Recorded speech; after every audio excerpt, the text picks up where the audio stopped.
their table. If you have not received any of the information out there about Early Bird, please do so. Take some of the pamphlets or information they have or the cards they have out there. I will tell you, we currently use Early Bird as a screener with our 4-year-old students in our preschool classrooms. And we're doing really well with it. And it's giving us a lot of information to really dig down deep into some of those beginning literacy skills that we want all kids to have.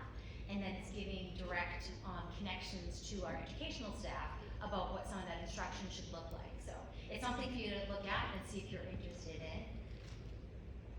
And then also thank you to all of our other sponsors. And I know some of you are sitting out here in the audience, so thank you so much. I just want to personally say thank you, thank you, thank you. We wouldn't be here if it weren't for all of your support.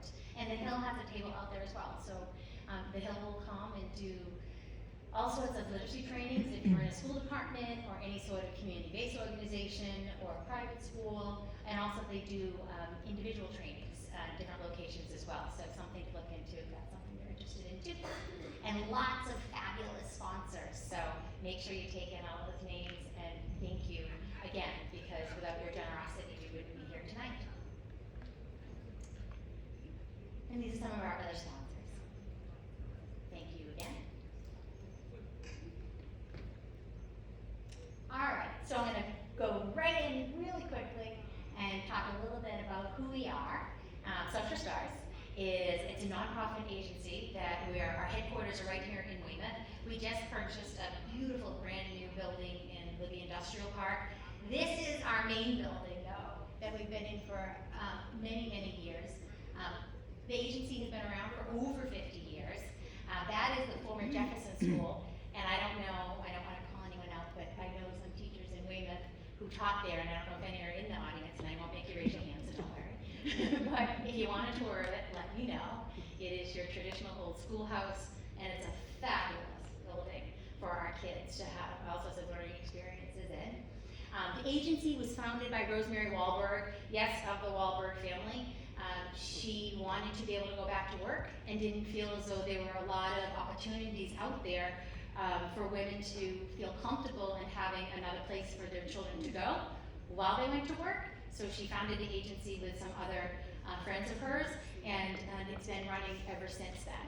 We offer after-school programming, before-school programming, summer programming. We have 3 early education schools, Randolph, Quincy, and Weymouth, and we are working, we're building currently in our capital campaign to raise our funds and to open doors for a brand new school that will support children with dyslexia or language-based learning differences right here in the South Shore. It's on the 3rd floor of our Libby Industrial Park building, and it is under construction as we speak and heading in a good direction.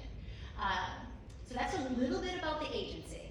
Our focus is on kids and families, wrapping around services. So we're all working collaboratively together with the communities where everyone is from as well, and being partners with the public schools, the private schools, or whoever, whatever school component many kids or families may be coming from, if they're not with us during the day. And really to make sure that we're giving a high quality educational experience for all the kids that we come in touch with, and making sure families also feel like they're empowered and know what their child needs. This is our new building. So it's a great building. It looks industrial, but I'm telling you right now, it is absolutely gorgeous. If you'd like to tour, come on down and I will show you around. As I said, we have all these different areas we work on, youth development. We're in the Randolph Public Schools, in the middle school, and in the high school. We work with at-risk students, and we offer all sorts of STEM or STEAM activities, science, technology, engineering, arts, and math, through a grant with the Department of Elementary and Secondary Education, as well as all of these other components. So I just want to know a little bit about the audience. We have some guest panelists that will be here later, and I want them to also know who the audience is as well. And you don't have to, I'm not going to make you stand up or do anything crazy, so don't worry. I'm not bringing out my first grade teacher tonight. But just show of hands. Anyone, parent, guardian? All right, family member of someone who maybe has some sort of educational need in the area of literacy. Okay, educator. Everyone's hand should go up, because no matter what, everyone's an educator of the kiddos that we're working with, right? Administrator. Okay, administrators. I am an administrator as well. Get your hand up there. I am an administrator. It's okay. Don't be shy. Community member. Thank you for being here. Just a friend of someone. Maybe your neighbor has dyslexia or someone you know has a language-based need. Researcher. Thank you. Advocate. Very good. Thank you. Someone that may be personally impacted. You don't have to raise your hand, but I know I can raise my own hand. So. How about just curious? What's tonight all about? Who are these people? Why did I get so many emails? And why is this person, Jen Curtis, bothering me about coming to an event tonight? It's okay just to be curious, right? Because we want that for our kids. We want them to be curious, and we want the adults to be curious, because we know through curiosity, when we know better, we do better. And we help each other learn collaboratively. And I want you to keep in the back of your mind is, what is your why about why you're here tonight? And then also, what is your why about why you care about literacy? Why is this something that's important to you? And to think about that, I'm going to just anchor us a little bit in what is literacy, right? So literacy, we all know, it's being able to read, but it's also being able to write, comprehend, have discourse, communicate, language, it's all of those things. And when we look at the adult literacy rate in the United States, 21% of our adults do not meet that benchmark. We would not say that they are literate. That's scary. And it's also upsetting to me when we know there are ways to meet people's needs as far as literacy goes.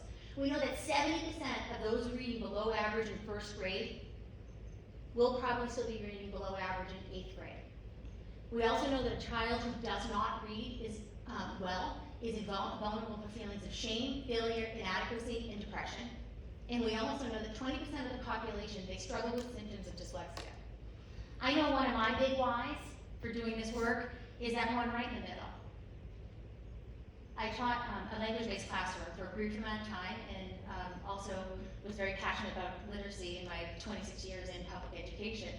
And I could not stand it when I saw a kiddo that felt less than because they did not maybe have the instruction that met their needs as far as how they best learned to read, write, or express themselves.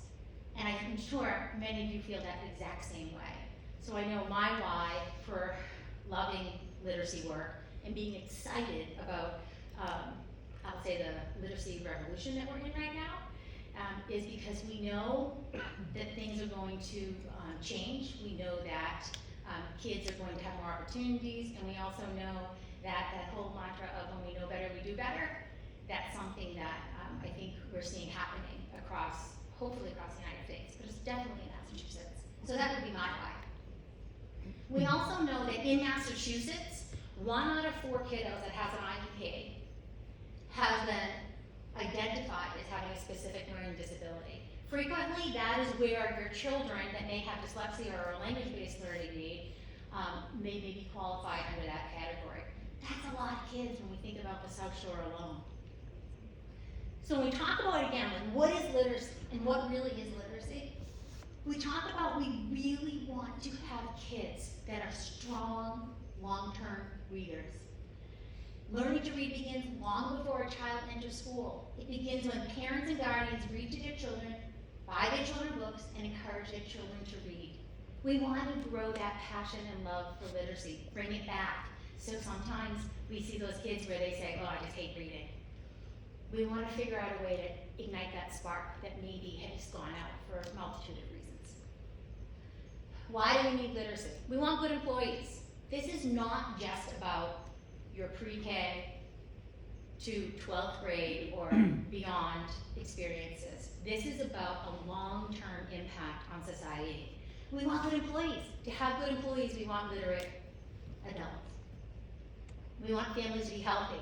A huge amount of money, estimated $230 billion a year, is going out because of health costs and issues when people cannot read or access the health care that they deserve and require because their literacy skills are not where they should be. We want to avoid crime. A lot of our, I know many of you know this, the people that are here in the audience are well versed in this information. The whole prison pipeline. A lot of times those that are incarcerated do not have the literacy skills that they need. We want people to be active in our communities, and if you're not literate, you don't always feel like putting yourself out there to be active in your community. We want people to be able to advocate and avoid human rights abuse, and we need literate adults to do that. And for me, one of the most important pieces is that we need literacy because it's a basic right in need for all kids. Doesn't matter what your socioeconomic background is, your demographics, anything. Everyone deserves to be able to read, write, speak, and express themselves. So, that's my why. That's why I'm here.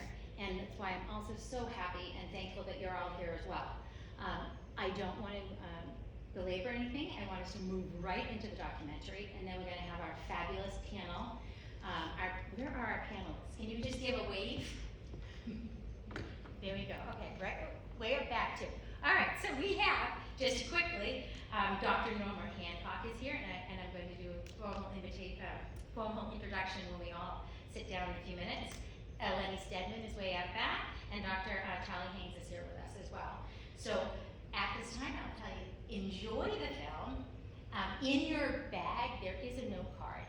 If you have a question that you'd like us to consider asking the panel at the end, please write it down. People will be around to grab your cards, and if we have enough time, we'll try to get to some of those questions. We will not be able to probably get through all of them, but what we will do is send out an email, a list of all the questions and the answers that go along with those, okay? So enjoy the documentary and can't wait to discuss it with you further afterwards. So thank you so much.